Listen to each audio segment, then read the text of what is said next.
नमस्कार, मी प्राध्यापक बापूसाहेब कुमार कर्डे पाटील, तुळजाभवानी देवीचा पुजारी. आज आपल्याला मागं उपस्थित असलेल्या देवीच्या पलंगाविषयीची माहिती थोडी देणार आहे.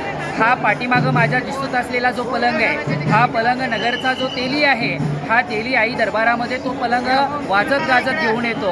आणि नवरात्राच्या नंतर आई भवानीची जी निद्रा आहे, श्रमनिद्रा, ज्यावेळेस आई युद्ध खेळते, महिषासुरवध युद्ध जिंकल्यानंतर आई भवानी थोडीशी विश्रांती घेते आणि ही विश्रांती मात्र ती नगरच्या पलंगावरती घेते. आणि हा पलंग आईच्या विश्रांतीसाठी या ठिकाणी ठेवला जातो. आणि आई भवानीची विश्रांती या पौर्णिमेच्या दिवशी समाप्त होते.